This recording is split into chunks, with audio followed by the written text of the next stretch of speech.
Hope you are all doing well. Welcome to this month's MI-CEMI Communications Table gathering on how we talk about and how we respond to controversies.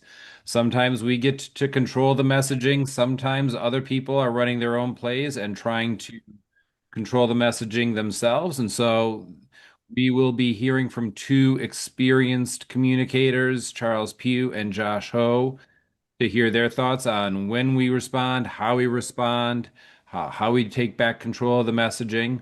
Well, we wait for other folks to get in. Part of what we love about these community gatherings is it's a chance not just to learn, but to learn about each other and build connections. So if you could drop your information in the chat to let folks know who you are, what organization you're coming from, that would be fantastic.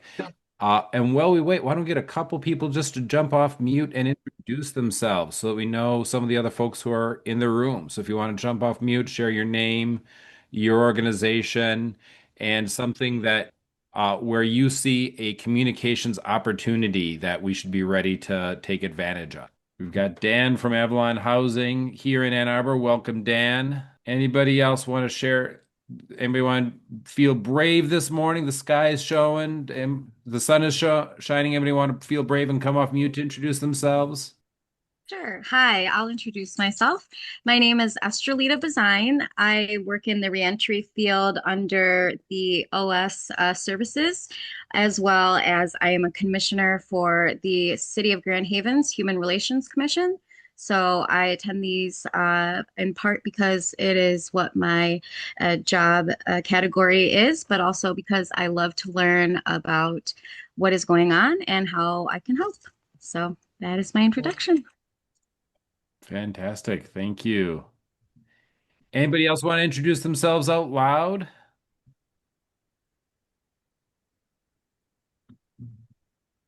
All right. Folks are Hey feeling guys, shy. I'm Michael Taylor, Program Coordinator at Michigan Collaborative to End Mass Incarceration. I'm formerly incarcerated. I'm here because, similar to Estrelita, I it's my job. I have to be here, right? But it's also near and dear to who I am, more than just like a work thing.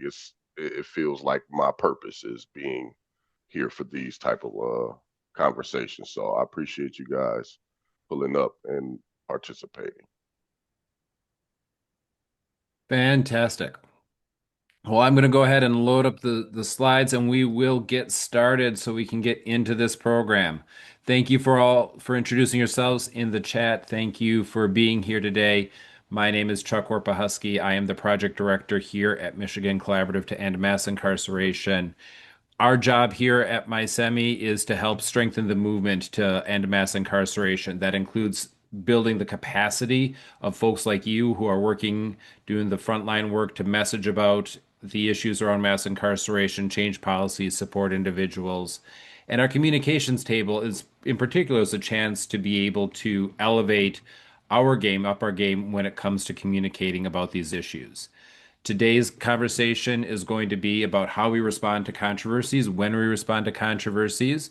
So we'll do a little bit of prep work before we get into that. And then we have two amazing panelists who I am looking forward to learning from. And we'll wrap up with some announcements. You'll have time to answer ask your questions, share your updates as well. And we've got the Zoom hold. The room hold was till 1:30, but if we get out of here earlier, I don't think anybody will complain. So, talked about why we're here at for this session. And as we are in this conversation, just some standard community agreements. If you are somebody who tends to talk a lot and you're not a panelist, we're going to ask you to maybe make sure that there's space for other voices in the conversation. On the flip side, especially when we get into that Q&A and discussion phase, if you're somebody who tends to hold back and not share your full thoughts with the group, we do want to hear from you. So please be ready to put your thoughts in the chat, come off mute and ask questions, share your insights. We do want to learn from you. That said, respect the mic. We want one person talking at a time. And the nice thing about Zoom is it's also a chance to take care of yourself. If you need to step away or take care of needs, please do that. Um, so I am going to stop our share. You'll mute, Chuck. Yep. I'm going to stop our share with that and then get into our panelists. We have two amazing panelists leading us on today's conversation. First up, I'm going to introduce them and then ask the first question. We have Josh Ho. I've known Josh for quite a while back, going back to 2016 or 2017, I think is when we first met shortly after Trump's first election. And Josh is a very experienced communicator and thinker about how to change the narrative related to issues of mass incarceration. He's been a former college debate coach. He currently works at dream.org on policy across many states in the country related to ending mass incarceration, host of the Decarceration Not Nation podcast, and former policy director at Safe and Just Michigan. One thing, you'll hear me say this a little bit later, but one thing that I've really learned from Josh is the importance of always being on the offense when it comes to our messaging. So I'm really grateful Josh can be here. And then our other panelist is Charles Pugh. Charles is currently with Nation Outside, but has a long history also working in broadcast media and in elected office as well. And I know every time Charles shares, I'm going to get both really tactical, experience driven, on the ground guidance about how to message. But I'm also going to hear from Charles a really soul deep commitment to recognizing and caring for the humanity of everybody involved in the criminal legal system on all sides of the issues. So that combination of experience and deep compassion is something I really appreciate about Charles. So, introductions aside, um, wanted to start this off with what got MI-CEMI thinking about having this conversation is there's been a couple of bills that we've seen introduced over the last 15 months, many of which have even cleared the House. And these bills were ones where the opposition said, hey, this is a time for us to go on the offensive. We think we've got messaging here. Even if these bills don't pass, we think that they're a chance to help push our agenda forward. So, for example, there have been a series of bills that have passed the House related to having mandatory life without parole prison sentences for people convicted of certain drug crimes. They're not going to go anywhere, but the opposition thinks that this tough on crime messaging works. Likewise, there were some bills introduced earlier that would limit the ability of people who are on the sex offender registry from working in certain jobs. They're not constitutional bills, they're not legal, but they feel like that's strong messaging that helps them both win votes and help move that legislation forward for future elections.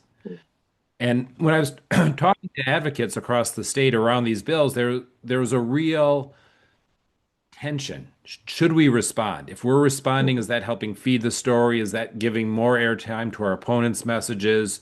If we're quiet, does that help the story die?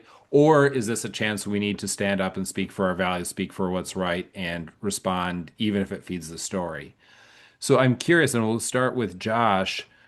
When you see situations like this where the opposition is trying to control the message, especially around legislation, by introducing bills that they think play to the public on their terms, how do you think about when, if, and how to respond? Yeah. First of all, apologies. I'm under the weather, so my voice might not be as good at messaging today as normal. And second, some of these questions kind of require a lot more answer than I would normally give in this kind of format. So if I go a little long, I apologize. I think that, with this question, we need to kind of discuss a few things that are important before we discuss the specifics of the two bills that you mentioned. First, does the bill have a chance to pass? With both of those bills, I think they have no path in the Senate. Uh, but, obviously the House and the Senate are different in Michigan right now. Second, if the bill is likely to pass, do you have to have a good messaging strategy still? Uh, yes, I think most of the time, if you think a bill is going to pass, you probably need to start, really speaking your values early and often, and you need to really think about how you're going to do that. Third, if the bill is not going to pass, do you need to protect your allies and legislative allies with a good messaging strategy anyway? Like what Chuck was talking about is these being messaging bills. that are trying to get like the Democrats on the record opposing bills that look bad for them.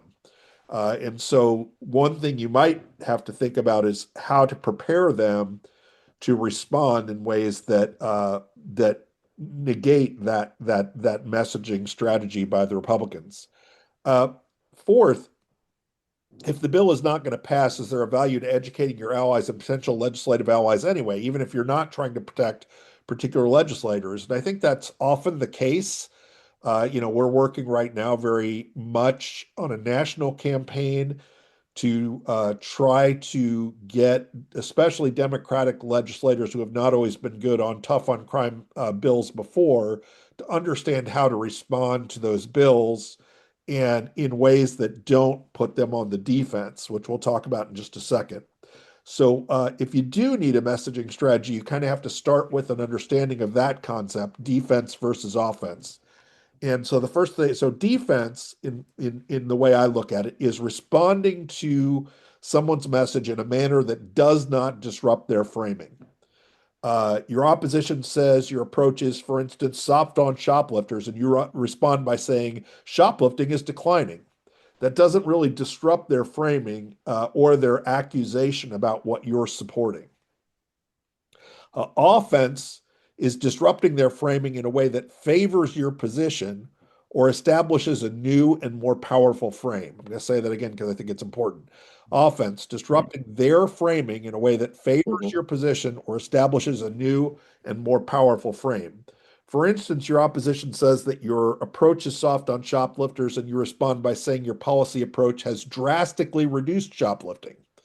Attacking is always better than defending. In other words, if you're defending, find ways to move from defense to offense. And it's not just as simple as saying, what I'm doing is good. You start from the most persuasive argument being made by the opposition and you try to attack their assumptions and make yourself look good by comparison. But there's a third consideration that you have to consider also, which is evaluating the framing itself. You cannot accept their framing unless you can be successful on offense in their frame. So, like a lot of times we talk about public safety messaging, and they'll establish a framework, which is that the important thing is public safety. And you have to respond to that by saying, no, what we're doing improves public safety. Well, that's not always going to be a winner for you. So, if you can't win on their frame on offense, you have to change the frame.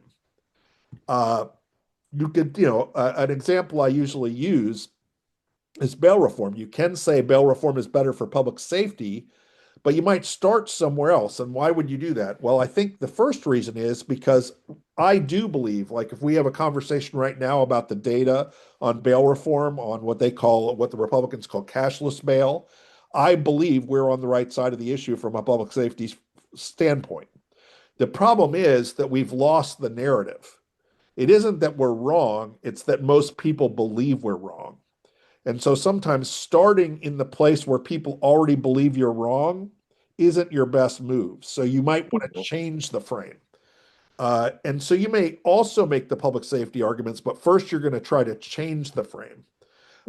One thing I've been doing recently on bail reform is saying, instead of talking about public safety first, I say something like over 40,000 people get arrested in this country every single day, many without committing any crime. So when this happens to you, do you want to be considered guilty until proven innocent or presumed innocent until proven guilty? Do you believe that only rich people should get to leave jail, or should anyone have the same rights when they're arrested? In other words, I've changed the frame from just the public safety question to putting the onus on people to make a decision about what kind of system they want to confront if they're ever arrested. And I understand that one of the problems is that most people believe they will never get arrested, but you have to at least put that in their face so they have to consider uh, that idea. You also need to consider what they are attacking. What are the cultural assumptions? One thing that's really, I think, in the Trump era has become a very big thing is it's not just the facts of what we're talking about. It's also about the cultural assumptions. Uh, a lot of what they do is not just say that it's unsafe or that something we're doing is unsafe. They say that it violates obvious cultural norms. So you have to also think about the cultural arguments, and you also have to think about their framing on that kind of stuff. You just have to think about a lot of stuff. So let's kind of quickly go to your examples. The first one you had was this mandatory life without parole for certain drug offenses. Well, I mean, obviously, like I said before, you have to kind of do the analysis. You have to figure out when you should respond and if you should respond. But if you decide that you do, you have to understand their framing. You have to decide who you need to give information to.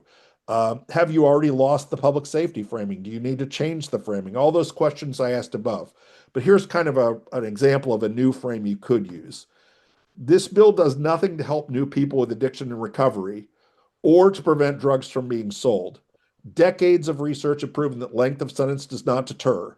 What might keep us safer is a strategy that combines investments in communities with the certainty of punishment when necessary and diversion courts, addiction and recovery programs when not.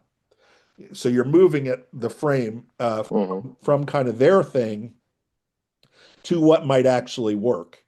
And you're implying that what they've been doing for 50 years doesn't work.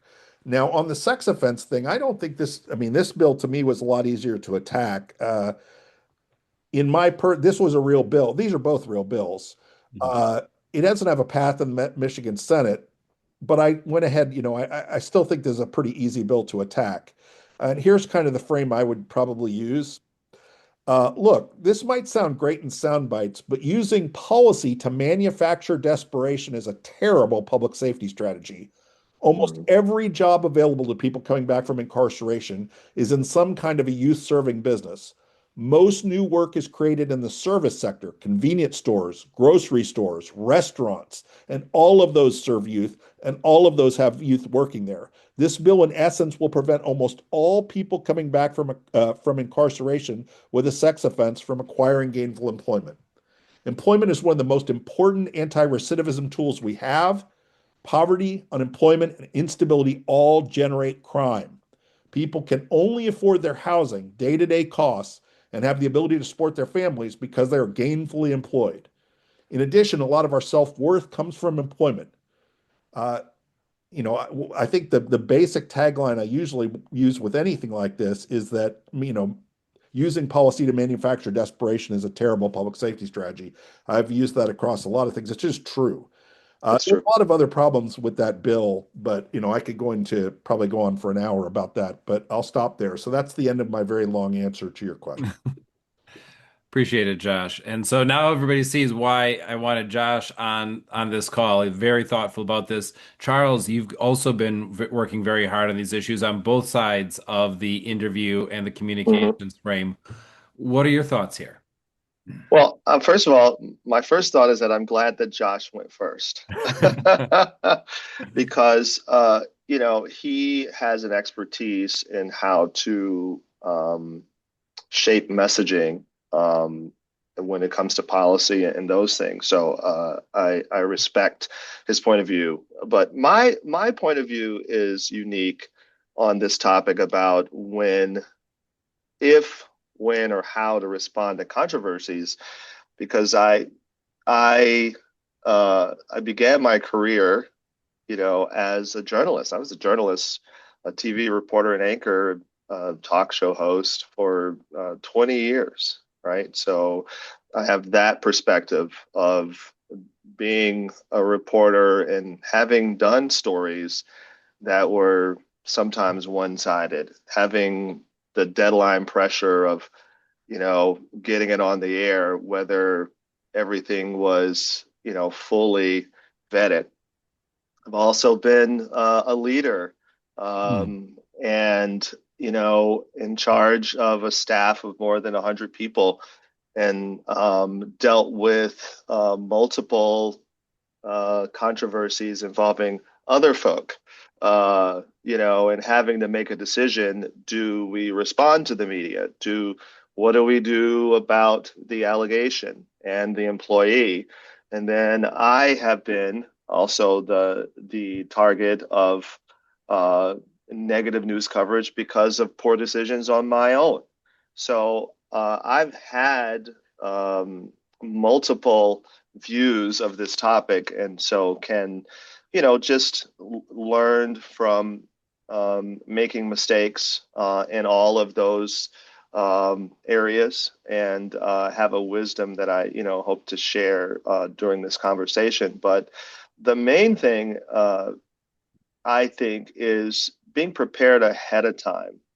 Like you prepare for war in times of peace. So you don't wait until a controversy hits your organization, or there's something breaking, a breaking news story that directly affects the service you provide, or your specific organization, or somebody in your organization. You have to be prepared for that ahead of time. So I would, my main piece of advice would be to develop a plan, and honestly, with scenarios, and go through those scenarios with your leadership, and be prepared for if there is a bill that attacks your constituency, or if somebody within your organization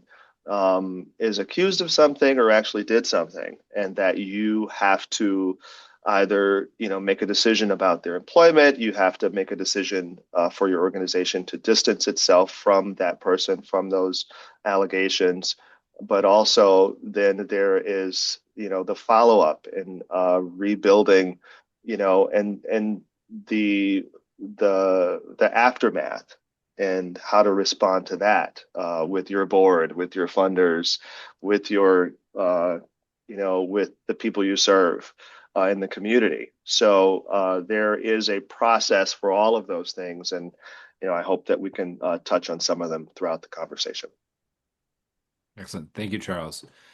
Following up both on what you're saying about being prepared ahead of time, and that preparing for war in times of peace really fits in with Josh's message around being on the offense and shifting the frame. Right.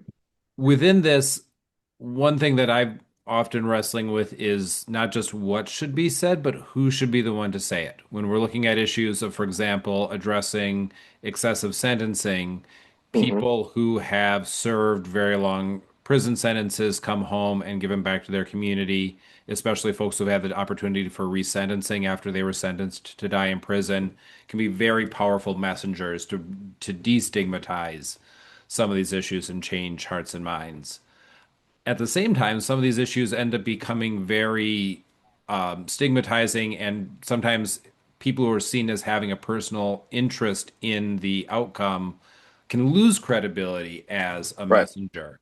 So, to your point, Charles, about being prepared ahead of time, how do you think about not just being prepared for what to say, but who should say it, and Uh, making sure that those spokespeople are ready to go? that is supremely important, Mhm. because a lot of time allies are the best spokespeople, people who are not necessarily directly affected. I think it gives power when somebody not on the registry to fight for and advocate for on behalf of, those of us who are, because sometimes, if the messenger is polarizing, or too polarizing, or um, you can be discredited, then I feel like perhaps they are compromised as a messenger, because they're easily attacked, and can be distracting from what can be really good work. And it's so I feel like choosing the right messenger after you have crafted the message is just as important. Of who's saying it, I think, is as important as what is being said and how it's being said. Thank you. Anything you want to add to that, Josh, before we move on to the next topic? Yeah, I mean, the only thing I'd say is that, a lot of times the reason that people get wrong-footed is because someone tries to ask gotcha questions or something like Right. that to embarrass. Right. And Yeah. that only works if you get embarrassed by it. Mm-hmm. You This is know, true. if you're prepared for the gotcha questions. And Right. I mean, a great example is the last time they had there was a hearing not so long ago, a couple of years ago, where Hmm. the person who was the chair of the committee asked everyone who was directly impacted to say what crimes they'd committed. Hmm. And he was doing that to embarrass people or to make people embarrassed to talk about, what Hmm. crimes they committed. Hmm. And you know, a lot of us just got up there and read the code, uh, totally emotionless, didn't give it any power at all, and moved on with our Hmm. testimony. I mean, how you respond matters too. Absolutely. And we definitely have, there's different kinds of credibility, and I think you gain some credibility by not falling for the silly reindeer games. Hmm. Don't fall for the silly reindeer games. One more piece of advice that folks can take home from this. So, to I mean, that then I point, do want to say just one more thing real quick, is there's a difference between not playing the reindeer games and sounding defensive. mhm. Right. You need to be careful about that too. It's just you don't want to give them power to whatever they do, so you just don't give it a whole, like if someone says, there's a million times where someone says this person's formerly incarcerated to me or whatever, or this person was in prison, or this Hmm. person's X, Y, or Z, and I just go, Hmm. it's true. It's in my profile. It's in everything I talk about. All right, next question. I mean, Mhm. Yeah. Now what? Now what do we do? Yeah, not being defensive. So, Charles, you were sharing in your example having been on the side of it where you were an employer and members of your Hmm. team, there were controversies that came up. And Hmm. one thing that media and the public love is the fall from grace, right? We saw it in political circles with all of the Hmm. fallout from the Epstein files, Hmm. recently on the Republican side of things in Michigan. The former Speaker of the House, Lee Chatfield, had a lot of corruption allegations and charges that came out, and that fall from Hmm. grace was very salacious, right? Like it Hmm. got a lot of attention.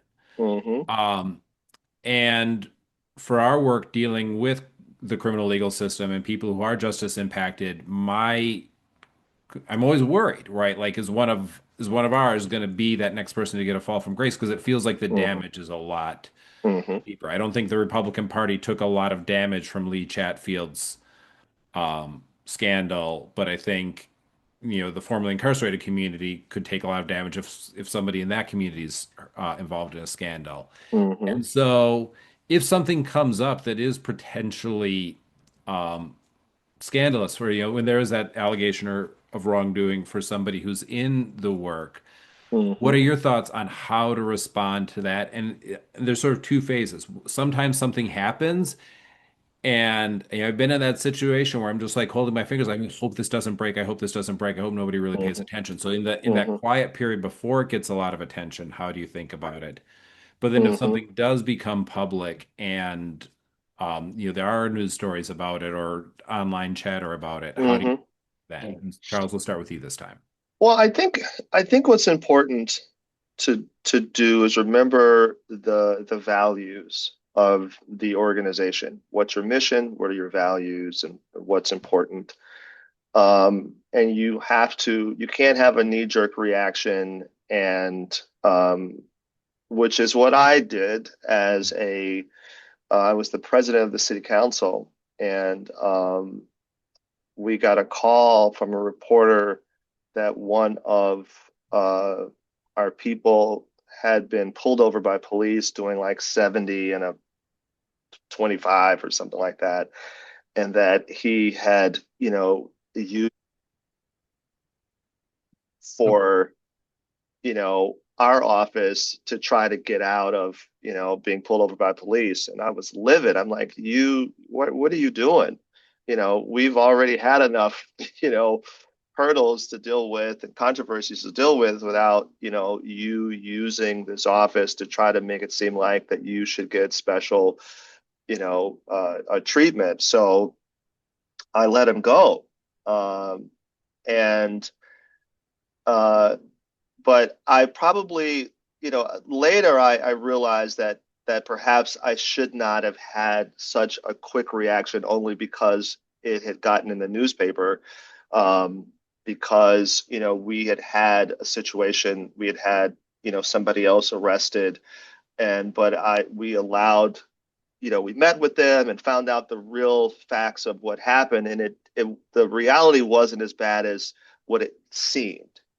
So I feel like that organizations should think about this ahead of time, which is what I was saying earlier about just going through a scenario, a multitude of possibilities of accusations, real, you know, wrongdoing, and if it's something that has happened but has not reached the media, what's the response? How do you deal with your board? How do you deal with the other leadership, with your funders, that kind of thing, and what you do internally. Um, but then what happens when something does hit the media and you get a call from a reporter? And what should the response be? And honestly, you should have that already pre-drafted and kind of add in the allegation later and the name of, said employee later. But you really should already have that worked out, of what the organizational response would be so that you won't be caught off guard. Because a lot of times, there are things that happen, that you are, gobsmacked. Your gut punch, you're like, whoa, who, never saw that coming. We don't know what to do, right? We don't know how to respond or what to say. And so I feel like that's why just having, a plan, a messaging plan, a response plan, and whatever response you have, you should also make sure that you restate, you know, your mission, the values that are important to what you're trying to do as an organization, and to, when necessary, distance yourself from what the allegations are, and make a determination that we've put this person on administrative leave or we've let this person go, but be ready quickly because the media are unrelenting and they're always ready and they're preparing right now, for breaking news or for things that happen. So the media are always ready and are always thirsty to, and now they have so many more opportunities. Back in the day, with some of us who have gray hair, remember that, newscasts used to be at certain times. Now they can go live immediately on their social media, on their websites. The newspapers can do the same thing. And so, because the news cycle is so different and so immediate, organizations need to prepare ahead of time for the possibility that something could go wrong internally and be embarrassing. And I also, as I wrap up, suggest that and that you have certain partners that you would also reach out to and inform that something could be coming down the pipeline so that people are not caught off guard. But that should also be part of your plan of how you would respond and who you would notify before anything hit the media. Thank you, Charles. And I'm going to drop in the chat on that note. Next week, Michigan Voices is having a training on crisis communication. So this is broadly like a bad builds into crisis. It's something we have to choose if we're going to reply to, and maybe an opportunity. But what you're describing, Charles, is much more in the crisis communication line. Totally. Michigan Voices is doing a specific training on that next week on the 25th. That's awesome. Josh, what do you have to add to what Charles was saying? I think the first thing might be a little controversial in that, I think while I disagree with the degree to which Donald Trump does what he does in many ways, one of the things I think he's gotten right, and there's very few things I would ever say that he's is that people respect you more if you refuse to sell out what you think are your core values. Mm-hmm. And Yep. whatever approach you take to crisis, and we are talking, this question is a crisis management question, I think you have to start out understanding what your core values are Yep. always defending them. I think the That's right. reason why breaking news becomes terrible for people in our position and people who are Democrats is because, and people who are criminal justice reformers and people who are whatever, the reason Hmm. it's so successful and the reason why news cycles survive is because people feel it's the same defensiveness I was talking about before. Hmm. Feel like they have to obviously, if someone has done something terrible, there's nothing wrong with apologizing for that bad behavior, but there is something wrong with apologizing for your core values because it tells people you are not standing up for what you believe in. That's right. And you see it time and time again. You see politicians run away from I support immigrant rights. You see people run away from I support trans rights. You see people, and they think that by running away from it or refusing to answer it or to let them dominate the narrative on it, that Hmm. means that they somehow are getting a win out of that. That isn't a win, it's a loss. If you don't stand up for the things people have already believed, if they believe that's who you are and you Hmm. run from it, you are making yourself look weak, and that means you will lose. And so you have to start from you can apologize for things. And this is where I disagree with Donald Trump. And I think crisis communication requires you to have boilerplate, like what Charles was saying about how you're going to apologize things, but you can't apologize in a way that undermines your core values, and you have to reaffirm your core values and defend them. That In part. our case, our core values are things like human dignity, like that everybody should get treatment and everybody should get treated well in prison, that, Hmm. prison isn't the answer to most of these problems. Those kind of things that we are already out there saying, if we run from those, it makes us look weak and makes them look strong. And so you have to find a middle ground where you can Hmm. apologize for bad behavior, but you also have to do it in a way that stands up for who you are and who people already think you are. Because when you stop being who you are, people stop respecting you. Hmm. Well said. You see, getting claps in the reactions too, Josh.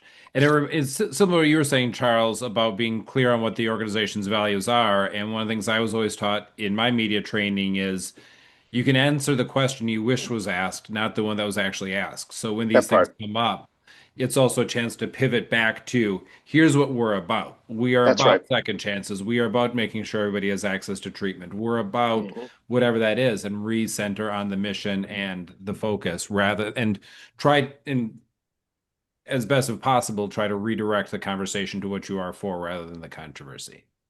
Yeah, and well-trained um, folk know exactly how to. If you're asked about peanuts, and their core values are about tomatoes, you're not going to hear peanuts in the answer. You're going to hear all about tomatoes. So you sticking to your message, sticking to what you believe in, what Josh was saying, that's so crucially important. And you got to touch on if some allegation is reprehensible, and something that you need to uh, distance yourself from, come right out and say that we do not condone, or that kind of thing, then your language has to be strong, but it also has to your messaging uh, should not fall short of mentioning again what's important to you, what you believe in, and why you're there, why you do what you do, why you're passionate about the work. And it's not going to stop, because you know somebody was arrested, or it's not going to stop because somebody said something that is not what our core values are. Absolutely. Absolutely. So this gets it's one kind of challenge when there's an actual situation, a real scandal or something like that in this world of AI and active disinformation campaigns, some of which are intentionally being led by malicious actors both in the United States and around the world. Hmm. Knowing how to respond to disinformation, active intentional disinformation campaigns adds a whole other layer of challenge to this. And often these aren't, often this happens. It's a social media thing before it's an a traditional media or an official media piece.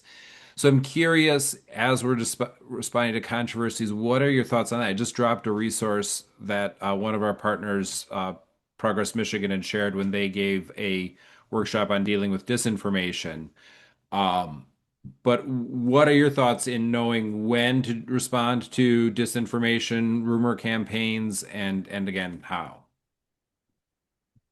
Well, Josh, we'll let you start this one. Yeah, A Josh, couple you're of the expert. so I want to start again with some kind of foregrounding because I think we're getting to a question when you need to know some other stuff first. Hmm. First thing I think you need to understand is what's called the first message advantage. Uh, Companies, Hmm. for instance, have a huge advantage by being the first to get a product to market. Hmm. So think about like Coca-Cola was the first soda, and so they created a lot of market share, or Netflix was the first streamer. This is also true about messaging.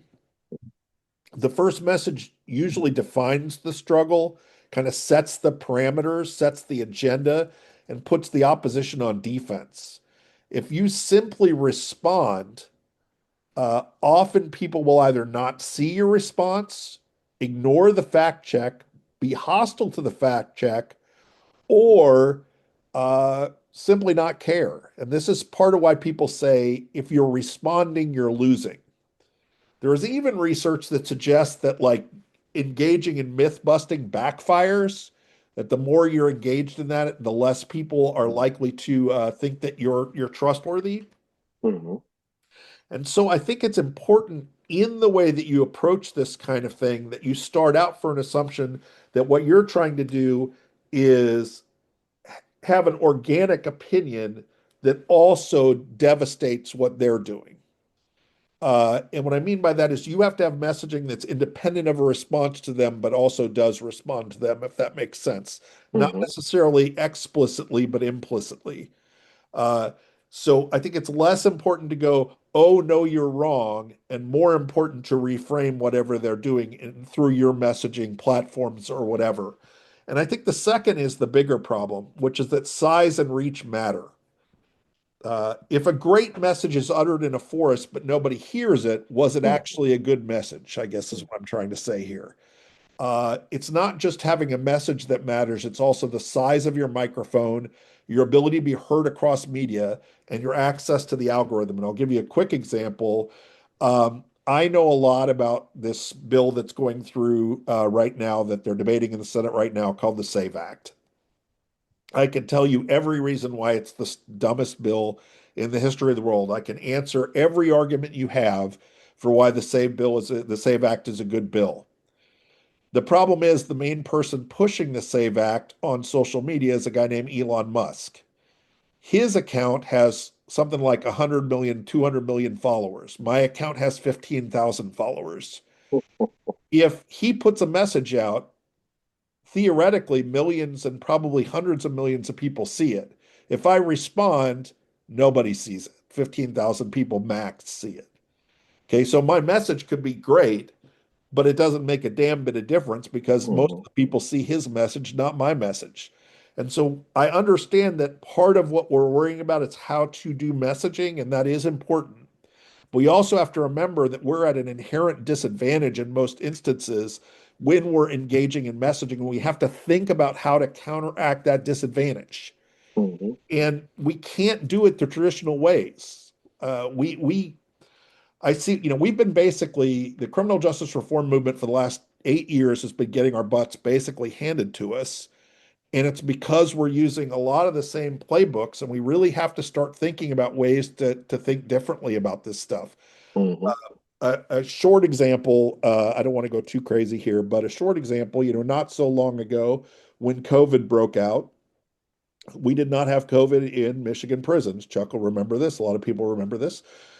Me and AFSC and some other folks got together and decided to do some organizing. And what we decided to do was a social media campaign on Twitter. This was pre Elon Musk, I believe, but it could have been right after. I don't know. And I did a training for about 100 people. I said we needed about 100 people to make this work. And we did a very detailed training about how this thing was going to work, what we were going to do, exactly how they could interact with things, how we would work to lift each other up, stuff like that. And then we had an event on Twitter. It trended nationally, and the very next day, Governor Whitmer was asked a question about it. Now, if I had, and the day after that, she put vaccines in Michigan prisons. I'm not saying it's cause or effect, but it was related.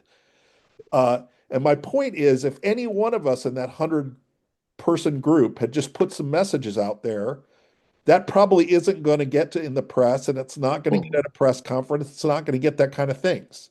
You have to start thinking about how you're going to generate the attention that gets you the media, that gets you to the governor, that gets you to wherever you need to get, not just what my message is. And so I think there's a two-part answer to that. I think you have to really think about the message, and then you Mhm. also have to think about how you're going to access how that message is going to get where you need it to get. And developing those media relationships should be an important part of the plan.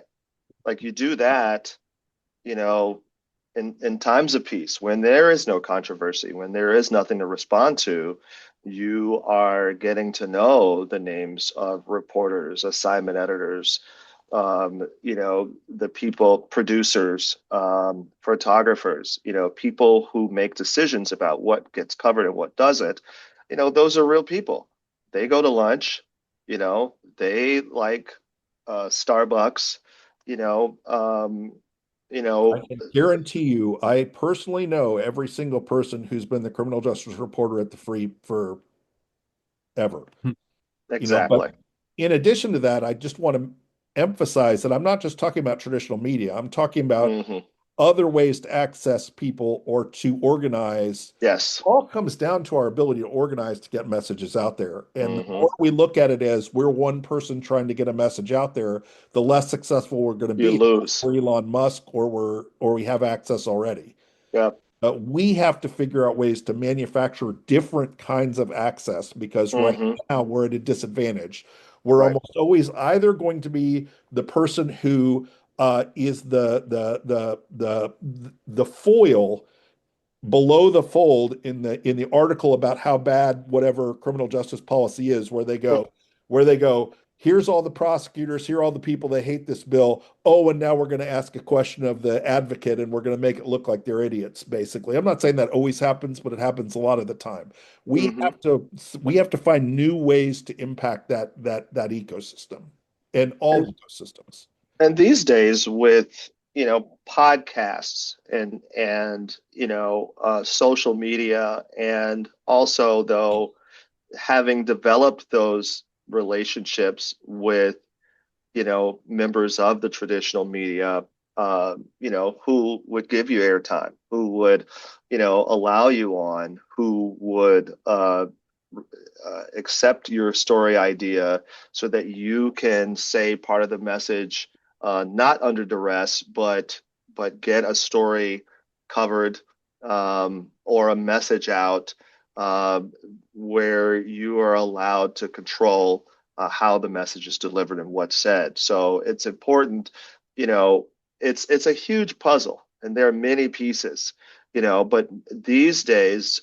at least you do have, a social media presence, Josh, and that is one vehicle now that we didn't have before, but now it's now collaborating with partners and, going on, because sometimes, these podcasts, will reach more people than traditional media. So, that's important to develop those relationships so that you can, go and basically say all of what you want to say versus only being given 2 minutes on the 5 o'clock news. You could talk for an hour on a podcast that has, I don't know, 20,000 subscribers or 50 or 100,000 subscribers. And obviously, I agree with that. I had a podcast for 7 years, but Hmm. I go on podcasts all the time because I want to get our messages out to as many people as possible. I mean, I was just on the ABA, one of the ABA podcasts a month ago. Hmm. I agree with that. I think that's why It's I'm saying powerful. we have to find all the different kinds of media we can impact, not just what we would consider traditional media. Hmm. Thank you. And Leslie's adding to the point, like we've got MI-CEMI, we've got 112 members in our community. Part of the reason for establishing this community communications table was so that we could do some of that mutual support and amplification. And if there are folks who have a chance on have thoughts on how we could take that to the next level, please reach out to me offline because I think there I, are opportunities. Go ahead, Josh. I do want to say something here. This is what I gave that COVID example earlier. Hmm. What I think we forget is that we have the potential to always do things like that if we want to. If That's right. every single person who has a social media account works together at certain times during certain weeks, during certain time, Hmm. days, you can get that kind of traction when you work together. But it Hmm. requires discipline. And let me give you an example of how that works. How many people have noticed that every single Republican legislator will put out some version of the same message almost every single day based on Hmm. whatever their core people have decided are going to be the messages of the day? That's right. How many times do you go on sports media and see that every single show on every sports media channel has the exact same three or four subjects for every single day, and every single one of them raise those topics up? Hmm. There are other people who have discipline. We have not become disciplined in those ways. And I know it's hard and it's challenging, and not everyone has time to be on there, but we have to get better at working together to get messages out, and not just by being related to each other. There is a strategy to it. Uh, Hmm. and that's why I did that training, before the COVID thing, is so that everyone knows how to work together to create Hmm. events that get things trending. Because until things are trending, nobody knows they exist, which is the tree falls in the forest thing I said earlier. Hmm. And it allows you to bypass the gatekeepers and the power of those gatekeepers because they're very powerful. Yeah, my it's been a secret wish, but I'll put it out there, is that whether through MI-CEMI or other things, we build some of that infrastructure so that there is a cadence to do that. And to some degree, I've been a lot, people have sent me, okay, here's the social media toolkit. Do it sometime in this week, which isn't focused enough to create that trending piece. And it is a pain in the butt to go, okay, I'm going to copy these things, put them in all the different platforms. What I would love is if we were to get something where we had somebody who would able to use the same kinds of social media management tools, where they were able to say, Chuck, okay, you've given us the ability to queue up things in your social media platforms. Here's the scheduled posts for this week. Do they all look good? And we've timed them so that they're tagging our partners, we're responding, we're amplifying each other, and we're making it easy for the folks who want to be on board with amplifying each other's messages to say yes and to use our platforms with more coherence and hit harder when we do. Hmm. All right, we are getting close to 1 o'clock. I had a whole question about going on the offense, but you've already covered a lot of that already in terms of having your messages designed, especially messages that either shift to a frame that you can win or are set to win on the frame that was already presented, having your messengers ready, a diversity of messengers so that they're both directly impacted and allied messengers who, again, they've got the messages, they've got the talking points, they've been trained to handle different circumstances. Charles, you mentioned going through the scenarios. What might we face? What and how are we going to respond to each of those? And Hmm. having the relationships with media and influencers ahead of time. Are there other thoughts that you have about how we can, as Charles, you keep saying, in times of peace, prepare for war, right? Like, what else should we be doing in times of peace to be ready to be responsive and effective? I think identifying um, who we talked about before, but identifying who the messenger will be if it is a policy issue, and um, you know, Josh is really good at, and others at learning, how to frame these messages and how to respond and how to be on the offense versus defense and that kind of thing. So, whoever is chosen has to be adept at that. And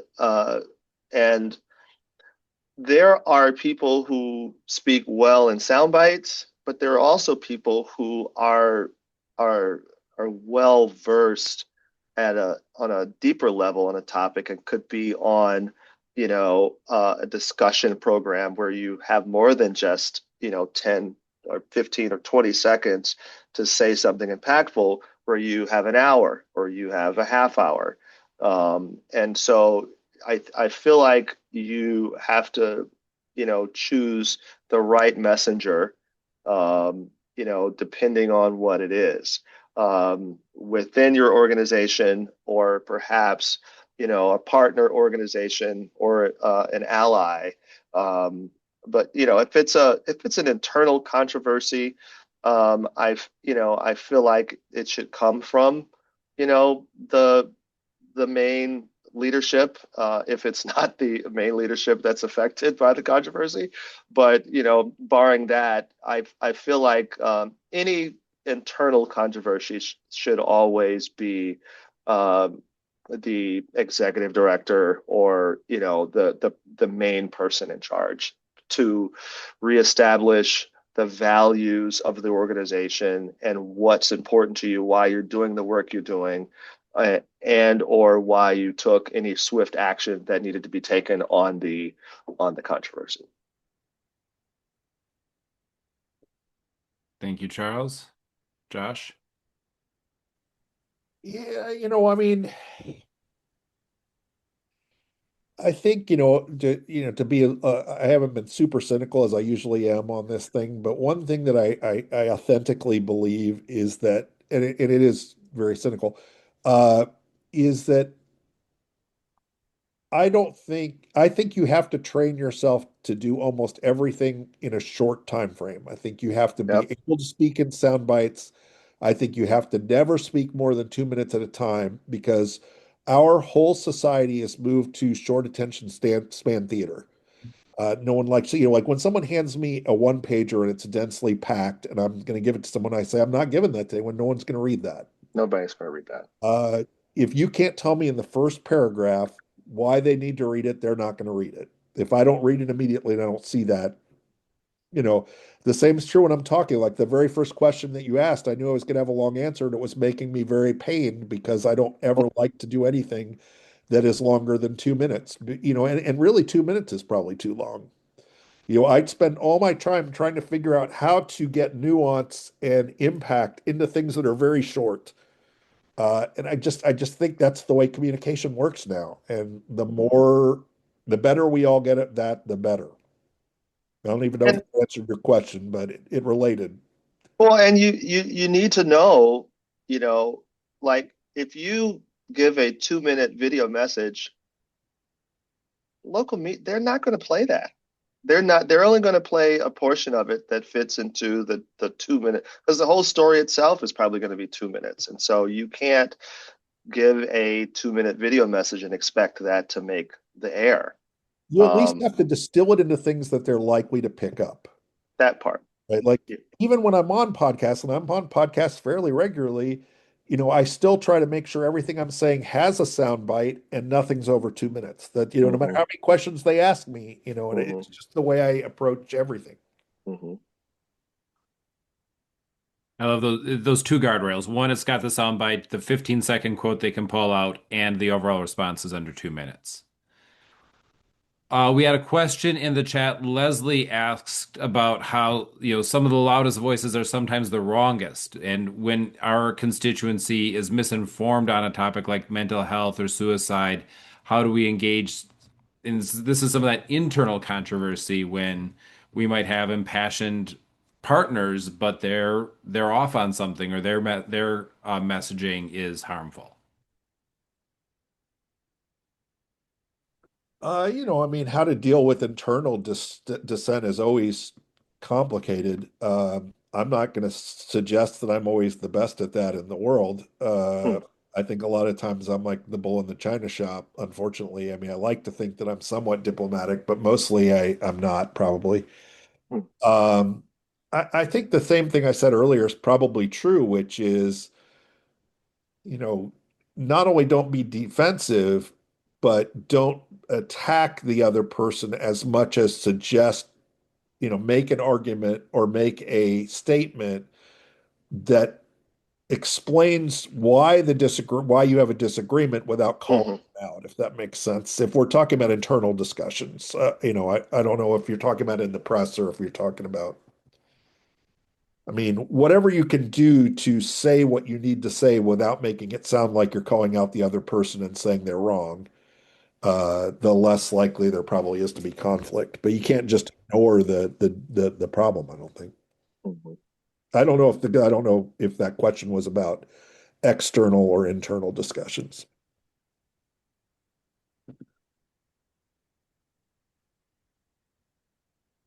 Excellent. Thank you, Josh. I want to give a moment in case anybody has any last questions for Josh or Charles before we get to our wrap-up phase. You can go ahead and raise your hand, put it in the chat, or come off mute. While you think about your questions, I'm just going to do our final announcements here. So we have some upcoming events. I'll drop these in the chat. I already mentioned the crisis communication conversation that Michigan Voices is having. Some of our partners have a couple of events. Detroit Justice Center is having their Unraveling Harm, Cultivating Safety event on April 3rd. On April 14th, we're having our Incarceration Prevention Learning Community on participatory and holistic defense.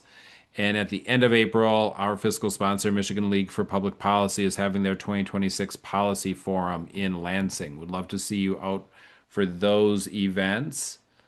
And also part back to that getting aligned on our messaging. One of the things we like to do here with the communications table is give folks an a preview of some upcoming communications opportunities.